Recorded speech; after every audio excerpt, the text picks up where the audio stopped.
4 days ago, the Battle of I-75 ended the MAC women's regular season right here in Toledo. Set up a possible rematch in Cleveland with the Rockets and Falcons placed at opposite sides of the bracket. First things first, though, they had to win today, and our Tyler Segerman joins us now from the MAC tournament.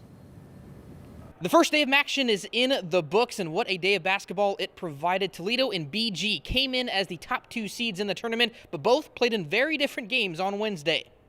Inside Rocket Mortgage Fieldhouse in Cleveland, the #1 overall seed Toledo Rockets tipping off the MAC tournament against Buffalo. Story of the first half belonged to Nan Garcia. Sophia Wired finds her as the half winds down, and she drills the triple at the buzzer. 15 first half points for the junior. UT, though, down 1 at the break. Buffalo had upset on their mind, but Toledo had the MAC Player of the Year. Quenisha Lockett putting it all on the line. Offensive rebound leads to a putback plus the foul to tie the game up at 64-64 with under a minute to play. 20 seconds to go, Rockets down 3, and who else but Miss Clutch saving the season. Lockett from distance ties the game once again, and we would go to overtime.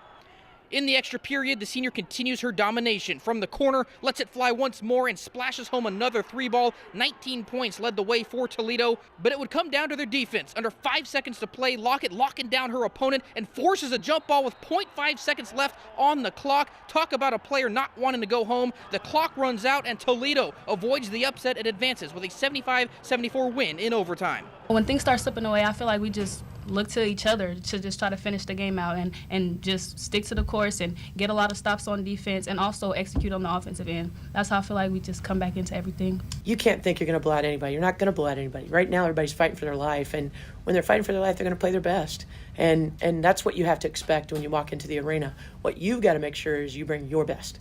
And, I thought to finish out the game, we played really well to finish it out. Bowling Green also matching up against a team they defeated earlier in the season. Falcons taking on Eastern Michigan. Birds typically like to fly, right? Well, here, Lexi Fleming is going to put some air underneath this shot to sink a triple and help jumpstart the evening. Then BGSU utilizes great ball movement. Nyla Hampton to Jocelyn Tate to Allison Day inside. Tic-tac-toe results in 2 more points.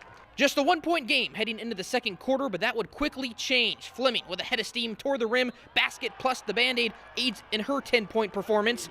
And later, with the half winding down, Tate going to join in on the and one party. Old-fashioned 3-point play herself helps propel the Falcons to a 20-point lead, and they would not look back. 70-36 ends up being the final score. Defense always travels, whatever the gym, whatever the temperature, whatever, your defense always travels with you. So, we held them to 2 points in the second quarter. I mean, that was the difference. We were just saying before that we've been here a couple of times and it's not ended the way we wanted to. So coming in hungry for more and wanting a different outcome, that's kind of keeping our motivation going because we want a different outcome in the past years. Now with the men tipping off their tournament tomorrow, both the Falcons and Rockets will get a day of rest before they return it to the court on Friday for their semifinal games. As for the men, Toledo will open up their conference slate against Miami. That game at 11 a.m. We'll have highlights and reaction for you tomorrow night. For now, in Cleveland, Tyler Segerman, WTOL 11.